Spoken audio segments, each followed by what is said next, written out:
We're so used to them that we barely notice that electrical wires are all around us. There are aerial and underground cables running along our streets and to our homes. They're behind our walls and inside our electrical appliances. To make color-coded electrical wires, they use what's called rod, made of either solid copper or solid aluminum.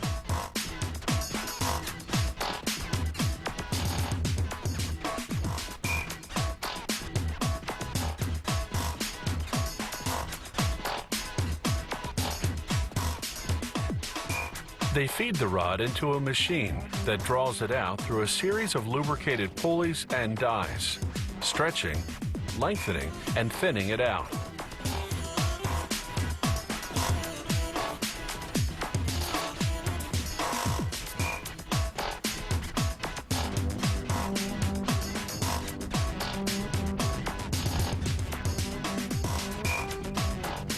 And eventually winding it onto a large bobbin. What was once a rod 4/10 of an inch in diameter is now just 8/100 of an inch, the width of about a dozen human hairs. They load the bobbin onto what's called a stranding machine.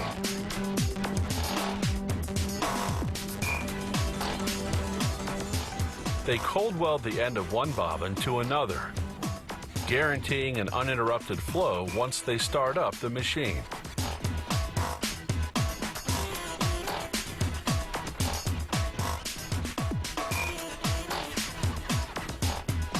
At high speed, the stranding machine twists 7 wires together, forming an electrical conductor, also called a bare conductor. This is a low-voltage conductor, under 1,000 volts, the kind you find in the cables that run electricity to your home. Bare conductors need to be insulated, so the people handling them won't get an electric shock. A plastic extrusion machine coats the conductor with polyethylene or PVC. This insulates the conductor. This is what the polyethylene looks like in its raw form.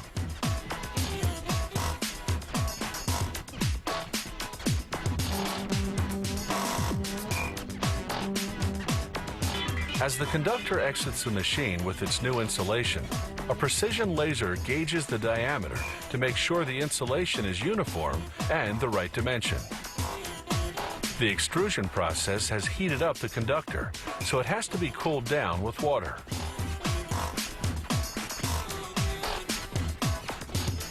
Sometimes 2 or more conductors are twisted together.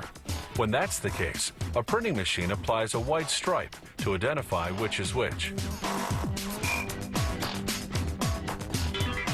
The client who's ordered the conductor specifies the colors of insulation. It chooses them based on how it wants to color code its electrical wiring.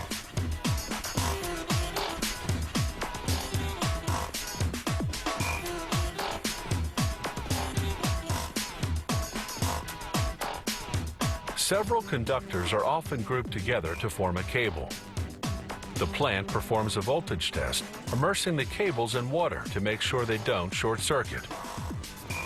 These medium voltage cables can carry from 1 to 46,000 volts of electricity. They're the type used for underground power lines.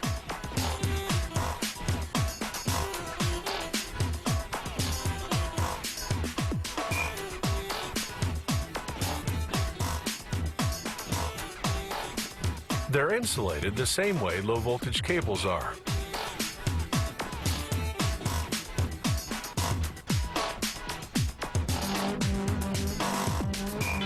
The plant prints the date of manufacture, the voltage, and any other information the client has requested. The cable goes onto a reel to be tested before it's shipped out to its destination. In the middle of the cable, surrounded by copper grounding wires and a host of other components, is the heart of the electric cable, the bare conductor.